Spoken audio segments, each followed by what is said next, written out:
By the way, can I talk about the 2-point conversion and just really put it into perspective? First of all, I forget about people going for it in the second quarter like there's not like a whole other half of football. Mm-hmm. You know what I mean? Like a 2-point conversion means you have to score back-to-back touchdowns. And the first touchdown took you at least 3 plays, if not 4. Right. And then because it's 2 points, I don't think people look at it like that. And the amount of times I saw the Bills do it, it's like you scored a touchdown, the crowd's out of the game for a second, and then rather than just kicking the extra point in the second quarter, right? Plenty of time left. You go for it and you don't get it, and the crowd gets a rise out of it, and they think like something positive happened. Right. Rather than you just scored a touchdown, you took them out of the game briefly, and then you immediately go for these 2-point conversions. I don't get it. I get it. And then I feel like they get 1 out of 3.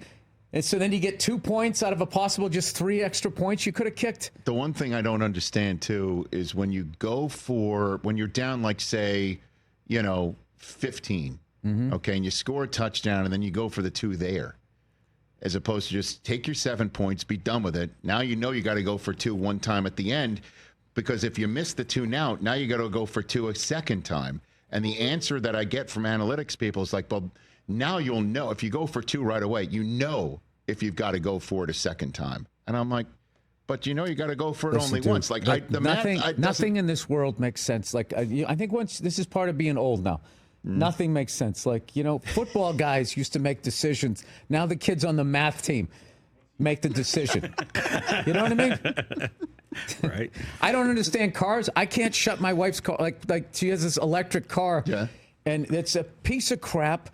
It's like driving an iPad. It's trying to suck all this information out you. And then they always say, like, don't drive distracted. And the damn car won't shut up.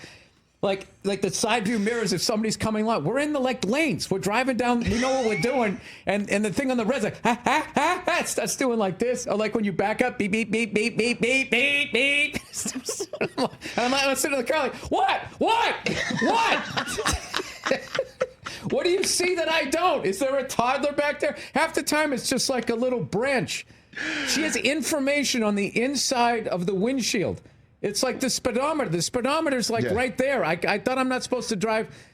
I think what it is they don't want us driving cars anymore. Mm-hmm. So they're trying to distract us, acting like it's technology. So we're going to have like more car accidents, so then they can get you into a self-driving car, which is not a self-driving car. That's those around here. That's your own personal police car, and you're going to say the wrong thing on one of these social media things, and one day you think you're making a left to the gym, and the thing's taking you to the cops to get re-educated. Like, I thought I was going to the gym. Rich, please do not fight. That's what you think of when you see these self-driving cars in the road, Bill. That's exactly what I think.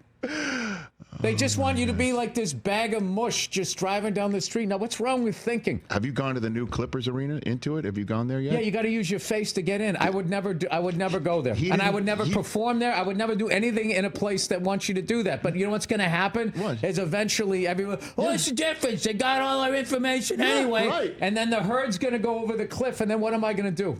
Be a street performer? now with this lack of pigment, I'm going to have to do it too. You are at some point in time.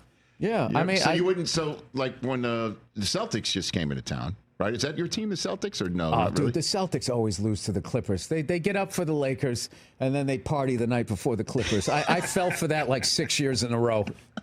I used to watch the Big Three lose to them, and they had nobody on the Clippers, and they beat us by like 18. So you won't give your face up? You won't? I mean, you're like, you're facially recognized just walking down the street. I'll be honest with you, care? like, I watch games at home. Yes.